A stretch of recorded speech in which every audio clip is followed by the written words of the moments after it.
औज़ुबिल्लाहि मिनश्शैतानिर्रजीम बिस्मिल्लाहिर्रहमानिर्रहीम। हम English grammar में एक टॉपिक को डिस्कस कर रहे थे. As I told you that what are the rules for the conditional clause and what does the conditional clause mean. I discussed in detail about the conditional clause and its types. About the conditional clause, I told you or I discussed that conditional clause have main three types. One is the probable, which I discussed already. Second is the improbable, that again I discussed, and third one is the impossible. So याद रखिएगा, आज जो हम और दो types पढ़ रहे हैं कंडीशनल क्लॉज के. इससे पहले अगर किसी बच्चे ने मेरा पहला वाला लेक्चर कंडीशनल क्लॉज पे नहीं देखा, पहले वो देखे ताकि उनको ये वाले दो फिर आराम से समझ आ सकते हैं. आज जो हम डिस्कस कर रहे हैं द नेक्स्ट पार्ट और the next type of conditional clause, that is the zero conditional clause. सबसे पहले आप याद रखेंगे कि जीरो कंडीशनल क्लॉज के अंदर हम फैक्ट की बात करते हैं. So what is fact? Fact is nothing but that thing which is scientifically proved. यानी हम सच्ची चीजों की बात करेंगे. एग्जाम्पल के तौर पे मैंने आपको कहा था कि कंडीशनल क्लॉज के अंदर सेंटेंस के दो पार्ट्स होते हैं. या तो वो स्टार्ट हो जाएगा इफ से, या तो वो स्टार्ट हो जाएगा व्हेन से. लेकिन in major cases it always starts with if. So in zero conditional clause what we will do, if I will make a first part of the sentence, like I will put here if, then if ice melts, I use here the sentence if ice melts. This is the first part of the sentence. In the second part of the sentence, आपको वही कहना होगा जो इसका result होगा. यानी आपको truth वाली बात करनी होगी, आपको फैक्ट वाली बात करनी होगी. सो फैक्ट क्या है? अगर आइस मेल्ट होगा तो रिजल्ट क्या निकलेगा? It becomes water. So it becomes water. याद रखिएगा, हमने साइंटिफिक और फैक्ट की बात की. इसके अंदर याद रखने वाली चीज जो है, या द मोस्ट इंपॉर्टेंट और imperative thing in the zero conditional clause is that here we use the subject, that is the base verb. We never use the gerund like the ing form and ed form, or we can never use the ing form, especially ing form. We use always the base verb. So melt here is the base verb, becomes here is the base verb. Hope so that all guys understood the zero conditional clause. The next part is verb clause, where we can use verb, the helping verb. Verb is the helping verb of past continuous. So in this sentence, what we will do, we usually start a sentence with the help of if or when. Suppose I put here if, then I put the subject I, then I put the helping verb. If I were a bird. Example. Here you cannot use was. Here you need to use only verb. What the examiner will do in the examination or in the paper, he deliberately will put here am. So you need to change it into the verb. So if I were a bird, now then what will happen? In the second part of the sentence, you need to use the would. That is the modal, the past form of the will. So I would fly. You cannot say that I will fly. It's very necessary that you can use only here the would. I would fly. Suppose the next sentence is if I were rich. If I were rich, अगर मैं अमीर होता. What examiner will do here? he will use here am or was. But you need to put here were. Like me, I put here were. If I were rich, अगर मैं अमीर होता, so मैं क्या करता? I would help the poor. I would help the poor. Now we had completed the conditional clause. Hope so कि सब बच्चों को conditional clause समझ में आया होगा. कुछ चीजें एक्स्ट्रा इसके अंदर है, but due to low internet speed, मैं कोशिश करता हूं वो चीजें आपको बताने की जो आपको एग्जामिनेशन में काम आ जाए. So याद रखिएगा, we had finished the conditional clause. I try my level best. I use my full elbow grease and potency in order to deliver the best things to my all students, so that such things would be proved very fruitful for their examination point of view. So इसी के साथ हमारा conditional clause खत्म हो जाता है. So conditional clause को खत्म करने के बाद सबसे पहले और लास्ट में मैं आपको ये बताना चाहता हूं, how could you expect a question in the examination point of view? Examination में क्वेश्चन कैसे आएगा? एक एग्जाम्पल मैं यहां पे लिख लेता हूं. मैं लिखता हूं if I were a bird. Examination के अंदर ऐसा आएगा. उसके बाद यहां से एग्जामिनर एक लाइन डाल देगा. आपको दूसरा वाला पार्ट इसका खुद ही कंप्लीट करना होगा. सो आप क्या लिखेंगे यहां पे? If I were a bird. आपको याद रखना होगा वर्ब के साथ यहां से फॉलो करते हैं हम वुड, तो आप लिखेंगे आई वुड फ्लाई. सिमिलरली कभी एग्जामिनेशन के अंदर इन्विजिलेटर या एग्जामिनर जो होगा वो इस साइड का पार्ट डाल देगा, द सेकंड पार्ट. आपको रूल के अकॉर्डिंगली पहला वाला पार्ट फिल करना होगा. Same case will be in all conditional clause, like the probable, improbable और द इम्पॉसिबल. हर एक में यही होगा. इसके अलावा और कुछ कंडीशंस है.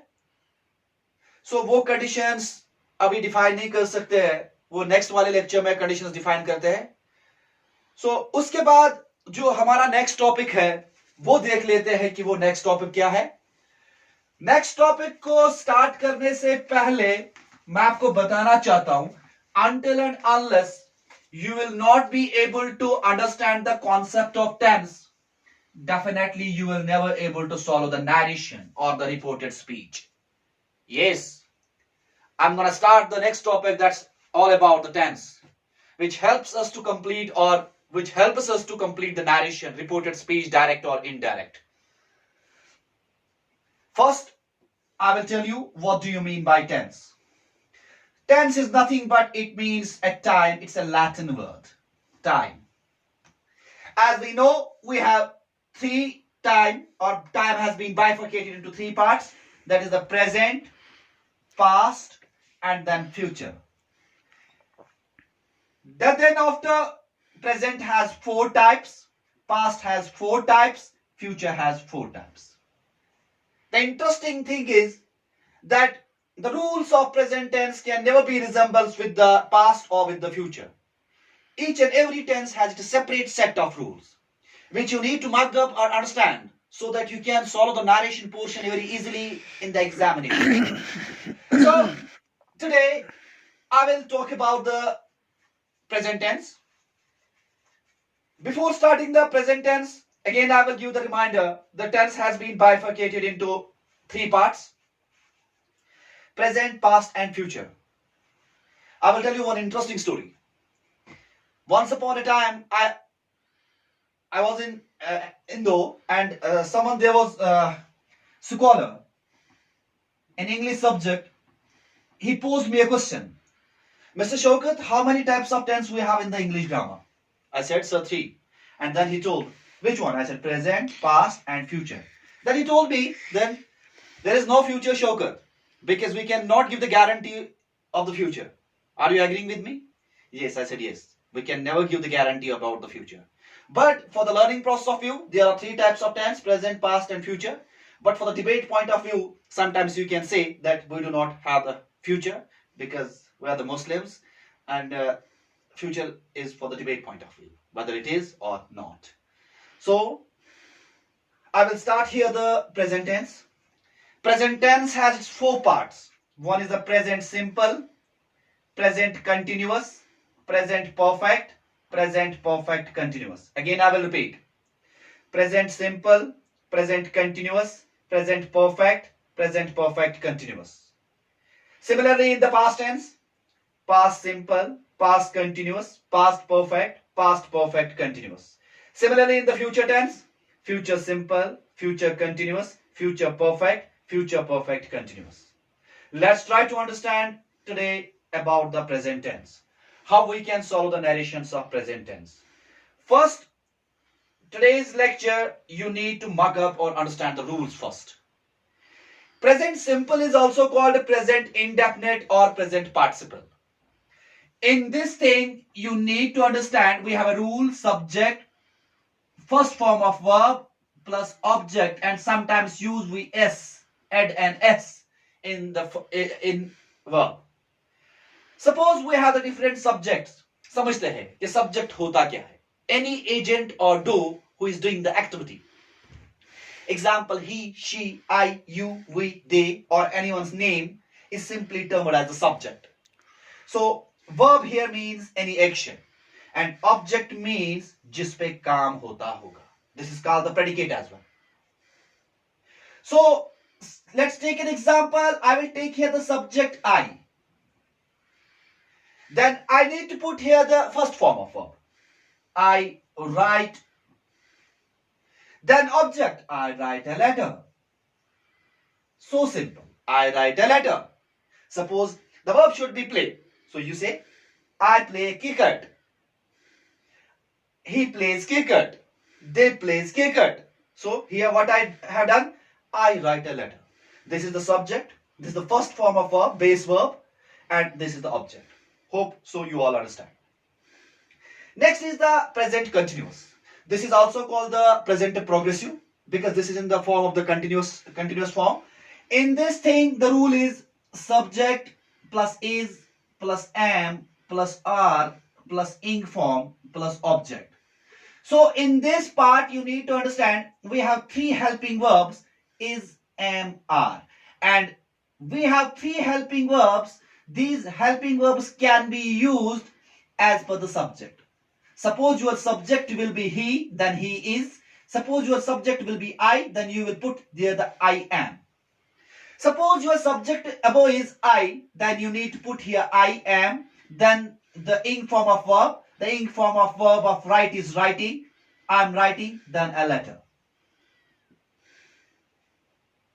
The third word is the present perfect. In this, we have rule, subject, have, has, third form of verb, then object. Present perfect is nothing. Perfect means where you have completed your work. So perfect means complete here. Subject here means I, then have, and then I have written. Third form of verb of write is written. I have written a letter. Because here you have completed your work. So whenever you want to express that you have completed your work, you simply use have and has. Has can be used for he and she. For the third person singular, we always try to use the has. The last part is the present perfect continuous. In this tense, you need to use subject, then have been, then has been, then ing form of verb, then object. Now, how we can make a sentence? So simple. I have been writing a letter. So these are the four types of present tense, four parts of present tense, which I discussed in detail. Why I discussed such things in a detail? Because until and unless you will not be able to learn the rules or remember the rules of the present tense, you can never follow the narration or the reported speech, or we can say the direct or indirect. So before concluding this topic, I'm requesting all the students, once you will start the narration or when you will start the narration portion, try to remember all rules. These rules are called the rule of thumb. You need to follow it and you need to follow it. आप इनको छोड़ नहीं सकते, करना ही करना होगा. So these are the rules about the present tense. सब याद रखेंगे कि क्या क्या rules होते हैं, so that उनके लिए easy हो जाएगा narration को follow करना. कल हम इंशाल्लाह डिस्कस करते हैं पास्ट को, उसके बाद फ्यूचर को, और उसके बाद हम नरेशन को स्टार्ट करेंगे। मैंने कहा नरेशन तब तक सॉल्व नहीं होगा जब तक ना आपको रूल्स पता होंगे। So these are the rules. So ये थोड़ा ग्लिम्स था टेंस पे, कोशिश मैंने की कि आप लोगों तक अच्छा ही पहुंचा सकूं। इसके अलावा भी बहुत सारे, the narration is very lengthy, the narration is very complicated, it's a very cumbersome task, it has a very high degree, but you need to understand the basic things first, then you are able to solve the complicated things by yourselves. So I will now stop here. So before concluding the topic, I am requesting you, all the guys or all my students, that do not forget to subscribe my channel. The name of my channel is Oceans by Dow Shoker. Somebody will think that what is Oceans? Oceans is nothing but origin of creative energies and neurosciences. So do not forget to click on the bell icon. Thank you so much. आज के लिए इतना ही. Thank you so much. Mira, cerra el